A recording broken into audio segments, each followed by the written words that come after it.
उस चावल को दूसरे दिन सूंघ कर बहते हुए पानी में डाल दीजिए। महाराज कितने भी रोग से ग्रसित हो गए, पीपल का एक पत्ता 52,000 ब्राह्मण की साक्षी कराता है महाराज। बहुत ध्यान देना। अच्छा एक बात बताइए कि कई लोग कहते हैं कि कई तुम जहां जहां जाते हो ना, ऐसे जिनके शरीर में ऐसे ऐसे लोग घूमते हैं और घूमने के बाद कहते हैं कि तेरी कुल देवी तुझसे रूठ गई, कहते हैं ना, तेरे से तेरा ये देवता रूठ गया, वो देवता रूठ गया, परमात्मा रूठ गए। तो आप कैसे पहचानोगे कि भगवान आपसे रूठ गया? आप कैसे जान सकते हो कि भगवान आपसे रूठ गया? हमने देवी जी को धोख नहीं लगाई तो देवी जी नाराज हो गई, हमने पिताजी को धोख नहीं लगाई तो पिताजी नाराज हो गए, हमने वो देवता के ये नहीं करा तो वो नाराज हो गए। आपको कैसे मालूम पड़ेगा कि देवता नाराज होते हैं? देवता नाराज होते हैं।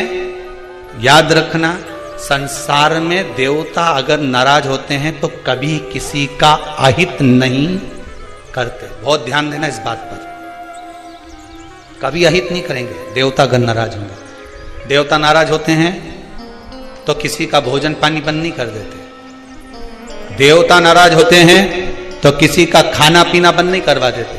देवता अगर नाराज हुए हैं और आपको मालूम करना है कि देवता मुझसे नाराज हैं, तो कैसे मालूम करोगे? तो केवल एक काम करिएगा, अगर देवता नाराज होते हैं तो सबसे पहले आपकी पूजन पाठ छुड़वा देते हैं। क्या छुड़वाएंगे?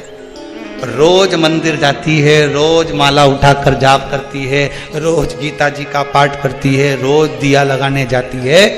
4 दिन 5 दिन 6 दिन 10 दिन अगर आप दिया लगाने नहीं गए, मंदिर नहीं गए, पूजन नहीं करी, तो समझ लेना कि देवता मुझसे नाराज हैं, इसलिए मेरा मुंह नहीं देखना, मुझसे नाराज है।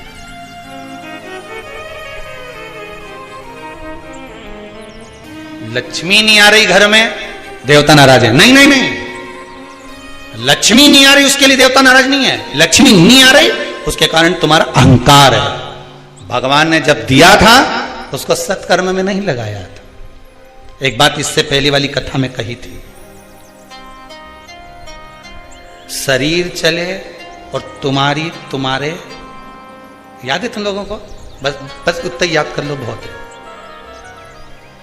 इतनी बात तुम लोग याद कर लोगे ना तो आने वाले समय में 2-1 साल में तो तुम हम बस इतनी याद कर लो। बस हर कथा में से इतनी निकाल लोगे ना तो थोड़ा तो यहाँ समझ में तो आए, लगे तो सही कि कथा अंदर गई।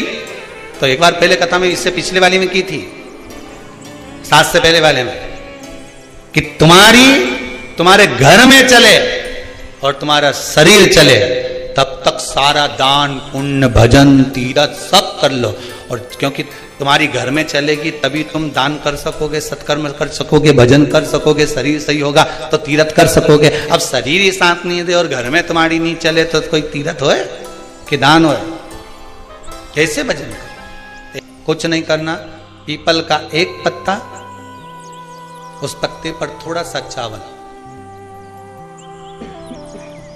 थोड़ा सा चावल, पूर्णिमा की रात्रि को अपने हाथ में लेकर, अपने नयनों से लगाकर, शरीर पर से स्वयं उतारकर उसको दरवाजे के पास रख दीजिए। पूर्णिमा की रात्रि को पूर्ण होने पर उस चावल को दूसरे दिन सूंघ कर बहते हुए पानी में डाल दीजिए। महाराज कितने भी रोग से ग्रसित हो गए, पीपल का एक पत्ता 52,000 ब्राह्मण की साक्षी कराता है महाराज। बहुत ध्यान देना, पीपल के वृक्ष में स्वयं नारायण का, मेरे कृष्ण का वास है। स्वयं भगवान गीता के अंतर्गत कहते हैं कि मैं पीपल का वृक्ष हूं। नारायण उसी 52,000 ब्राह्मणों का वासा एक पीपल के पत्ते में होता है। और आपको पहले भी कथा में कहा, गाय ब्राह्मण बहन बेटी ये सब काल का हरण करने वाले, काल को हरने वाले हो। रोग तो मिटाइए, शिव का स्मरण करो। कई माताएं कहती हैं, गुरुदेव हमारे यहां पर शंकर भगवान का शिवलिंग नहीं है तो क्या हम बाजार से ले आए? और हमारे यहां पर शिवलिंग है तो वो बड़ा है तो क्या हम उसको पीपल के पेड़ के नीचे छोड़ आए? नहीं।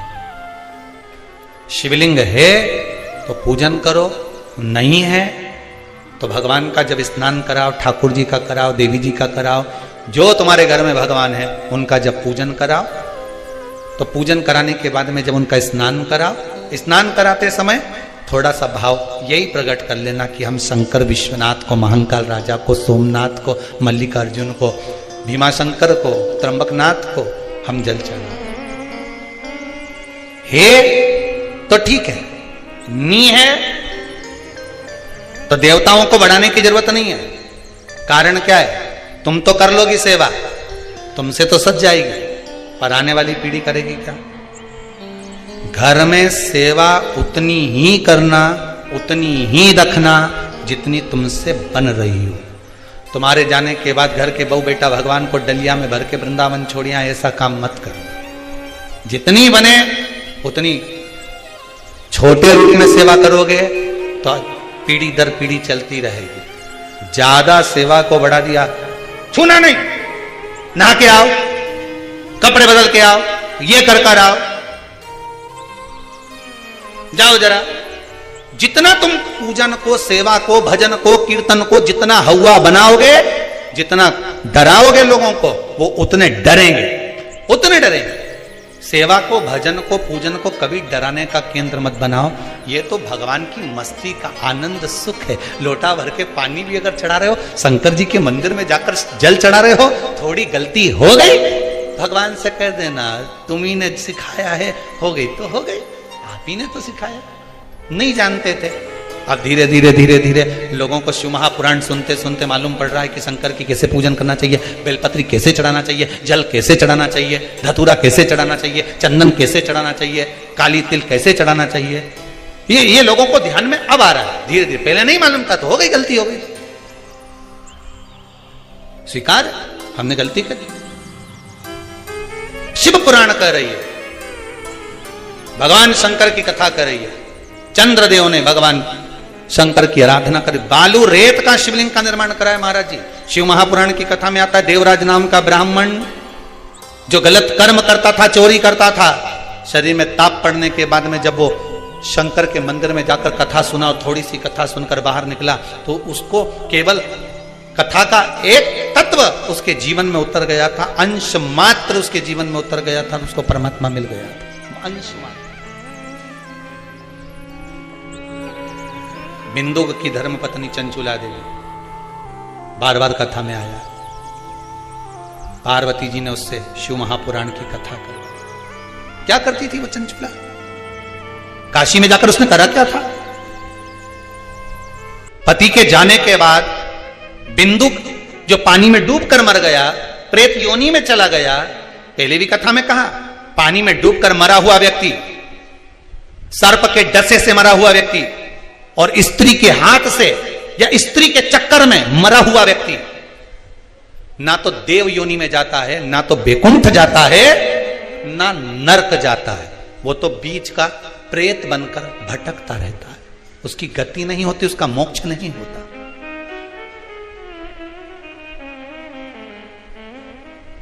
चंचुला देवी को लगा था मेरे पति को मोक्ष, तो उसने करा क्या था ऐसा कि वो काशी पहुंच गई, काशी गई, ऐसा क्या करा था उसने? चंचुला देवी तो दिन रात फैशन में लगी रहती थी। कभी पति ने अगर धन लाकर दिया तो ज्यादा से ज्यादा पैसा वो खाने पीने में उजाड़ देती थी। कभी नहीं उसने दान करा, कभी नहीं धर्म करा, कभी पुण्य नहीं करा, कभी सत्कर्म नहीं करा, कभी कहीं सत्संग में नहीं गई, कथा में नहीं गई, कभी भजन में नहीं पहुंची।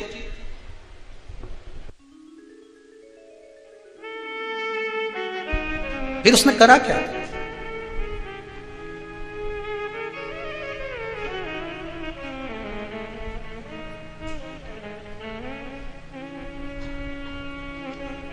बचपन में किया गया कर्म व्यक्ति को कब प्राप्त होता है, ये चंचुला देवी की कथा कर रही। चंचुला देवी की कथा कर रही। चंचुला देवी की मां भोजन का जब निर्माण करती थी,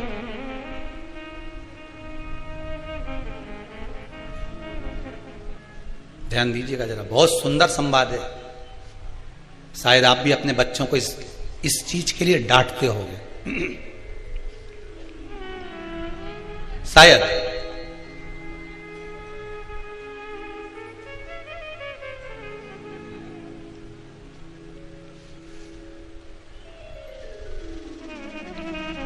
बचपन का किया हुआ पुण्य चंचुला देवी के कहां काम आया वो देखिए। पुण्य नहीं करा था चंचुला देवी ने, वहां तो खेल करा था।